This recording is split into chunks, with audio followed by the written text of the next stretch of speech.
ቢስሚላሂ ራህማን ራሂም። በዚህ ክፍል ኢንሻአላህ የተቀሩ ጥያቄዎችን የምንሰራ ይሆናል። ከዚህ ከሲን እንጀምራለን ኢንሻአላህ። ሲን መጀመሪያ ፈትሐ ሆኖ መጥቷል። ስለዚህ ሰኑቅ ቃፍ ሱኩን ስለሆነች ሰኑቅ እዚች ጋር ከስረ ነች ያለች ግልጽ ለማድረግ ያክል ሰኑቀሪ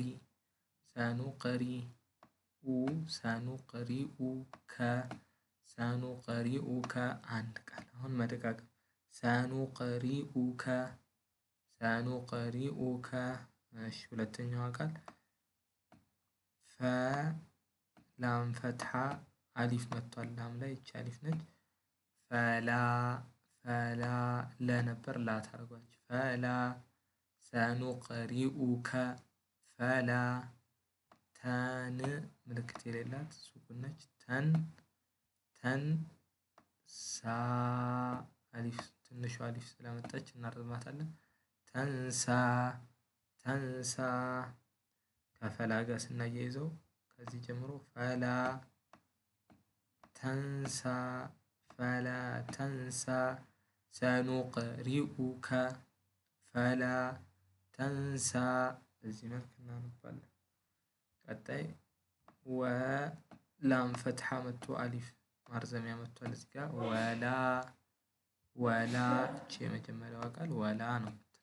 እቺ ያነች ከታች ስለሆነች እዚህ ጋር ኸ መጥቷል። የኸ እንደምትመለከቱት ከዛ ፉ እስከ ፋ ድረስ ሌላ ቃል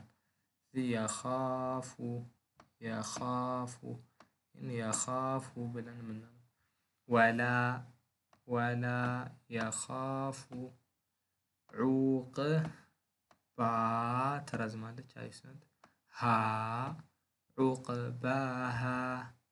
ዑቅባሃ ስናነበው ወላ የኻፉ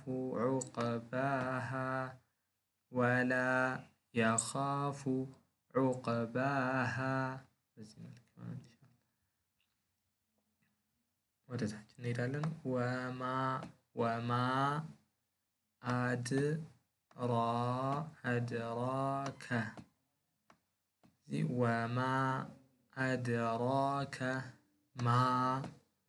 ወማ አድራከ ማ ሂየሁ ማሂየሁ ወማ አድራከ ማሂየሁ። በዚህ መልክ እናነብ። ወሁወ አንድ ቃል ወሁወ የኽ ሺን መሳቢያ መጥቶባታል። የኽሻ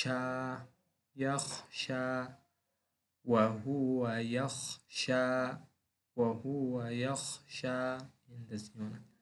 የመጨረሻዋ ቃል ግን ትረዝማለች አሊፍ ስለመጣች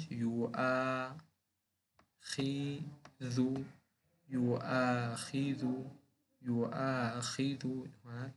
አልሐምዱሊላህ ረብል ዓለሚን 34 የቁርአን ቃላቶችን ጨምራችሁ ማንበብ ትችላችኋል። በጠቅላላ ደግሞ 427 የቁርአን ቃላቶችን ማንበብ ችለናል። ወሰለላሁ ዐላ ነቢይና ሙሐመድ ወዐላ አሊሂ ወሰሕቢሂ ወሰለም።